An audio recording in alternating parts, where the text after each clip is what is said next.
which is in every car pretty much possible. And I know they make like gluten-free stuff, but that shit tastes weird to me. Hey, Angel Reese fans believe that y'all ain't gonna believe this. The drama surrounding Sophie Cunningham and Angel Reese began with something so small, so absurdly harmless, that it almost feels impossible this became a national headline. It wasn't a fiery post-game exchange, a heated on-court altercation, or even a spicy tweet. No, this entire saga started because Sophie Cunningham joked about salad. In a light-hearted TikTok about her new diet restrictions, Sophie smiled at the camera and said she couldn't eat gluten anymore. Laughing, she added, "I guess I'm gonna turn into a Victoria's Secret model. Call me Angel Reese." It was a fleeting moment, the kind of casual, offhand humor most athletes share every day. But within hours, that single line would ignite one of the biggest online meltdowns in WNBA history. Angel Reese's fanbase, one of the most passionate, loyal, and vocal in all of women's basketball, did not take it lightly. What Sophie intended as a playful, even complimentary remark, was interpreted as a calculated slight. To Reese's fans, this wasn't, which is in every car pretty much possible. And I know they make like gluten-free stuff, but that shit tastes weird to me. A joke. It was a coded jab, a white player invoking a black star's name, which many immediately framed as jealousy, disrespect, or worse. The clip spread like wildfire. On Twitter, TikTok, and Reddit, fans dissected those 10 seconds as if it were evidence in a courtroom. They accused Sophie of clout chasing, using Angel Reese's name to get attention. But that theory fell apart almost instantly. Sophie Cunningham isn't some obscure bench player searching for relevance. She's one of the most recognizable faces in the WNBA, a key player for the Indiana Fever, a national personality, and an athlete with her own sponsorships, including a major deal with Arby's. The idea that she needed to ride Angel Reese's name for engagement was laughable. But in the outrage economy, logic doesn't matter. When the clout-chasing angle failed to stick, a darker narrative took hold. Suddenly, Sophie wasn't just joking, she was accused of microaggressions. Social media headlines began framing the story as a racial controversy, a white player shading a black player. What started as a diet joke had somehow transformed into a cultural flashpoint about race, privilege, and jealousy. The internet detectives went to work. They dug through Sophie's decade-old tweets, old photos, and even her social circles, trying to construct a narrative of bias. Screenshots were taken out of context, random likes were turned into proof, and soon, Sophie Cunningham's character was on trial. She wasn't facing critics, she was facing a mob. This is the darker side of modern fandom, where outrage becomes entertainment and the truth becomes irrelevant. Meanwhile, neither Sophie Cunningham nor Angel Reese said a single word. Angel was in Paris, posting photos from brand shoots and fashion events. Sophie was in training camp, rehabbing an injury and focusing on basketball. Yet the silence of these two women only fueled the fire. Fans projected their own emotions onto the void, crafting storylines the players themselves never participated in. And that's part of the tragedy here, because this isn't the first time it's happened. The WNBA, especially since its recent surge in popularity, has seen a disturbing rise in manufactured rivalries.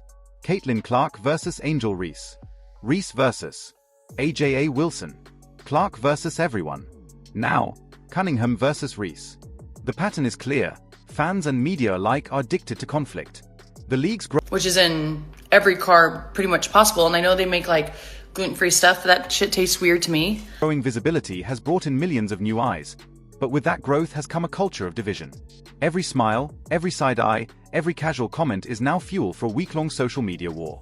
It's a reflection of the outrage economy. Sports media outlets clip a harmless soundbite, slap a sensational headline on it, and watch engagement soar. Sophie Cunningham shades Angel Reese. Racial tension in the WNBA. These headlines aren't about truth, they're about clicks. Then come the TikTok pundits, sitting in their cars with dramatic music, breaking down every syllable as if decoding secret messages. Suddenly, a salad joke becomes a social justice debate, and everyone picks a side. What makes this situation even more ironic is that Angel Reese's entire public image is built on confidence and swagger, the very things that Sophie herself embodies. Reese talks trash, celebrates loudly, and plays with unapologetic energy, and that's part of why fans love her. But when another confident player like Sophie displays that same energy, it's somehow framed as arrogance or jealousy. The double standard is glaring. The hypocrisy runs deep. Many of the same accounts shouting "protect black women" were simultaneously hurling insults at Sophie's looks, her personality, even her voice, all under the guise of defending Angel Reese. What they were really defending wasn't a person. It was a parasocial idea. A fan identity. In their minds, tearing down another woman was somehow an act of loyalty. It's not about basketball anymore. It's about tribalism, a digital battlefield where faceless accounts wage war in the comments. These aren't fans in the traditional sense. They're stans, anonymous avatars who exist solely to attack anyone who disagrees with them. They swarm, they spam, and they coordinate. Their power lies in anonymity, and their goal is chaos. This entire controversy reveals how fragile nuance has become in modern sports culture. Intent doesn't matter. Context doesn't matter. What matters is narrative, and whoever gets to post it first wins. Sophie Cunningham's tone, humor, and harmless intent were erased by a mob that wanted a villain. And the media, hungry for engagement, handed them one. But perhaps the most uncomfortable truth of all is that this has nothing to do with Sophie or Angel. It's about us, the audience, the fans, the culture we've created. Because we've turned sports into a theater of perpetual outrage. Every interaction becomes content. Every moment of silence becomes a conspiracy. And when there's no real drama, we invent it. In the end, a joke about gluten turned into a national debate about race, jealousy, and fame, a mirror reflecting our own obsession with conflict. Sophie Cunningham didn't insult Angel Reese. She didn't disrespect her. She made a joke, one that, in a more rational Angel Reese fans believe that y'all ain't gonna believe this. world would have been forgotten in minutes. But we don't live in that world anymore. We live in an algorithm-driven reality where outrage is currency and empathy is expendable. So was Sophie Cunningham's comment a compliment or a diss? Was it innocent or calculated? The truth doesn't matter anymore, because in the court of public opinion, guilt isn't proven. It's trending. And that's the real story behind the Sophie Cunningham-Angel Reese controversy. A story not about two athletes, but about the machine that feeds on them. If you were watching this as a video, I'd ask, what do you think? Was the internet right to call her out? Or did this whole thing spiral out of control? Let me know your thoughts below. And don't forget to like, subscribe, and join the conversation, because this isn't just about one joke.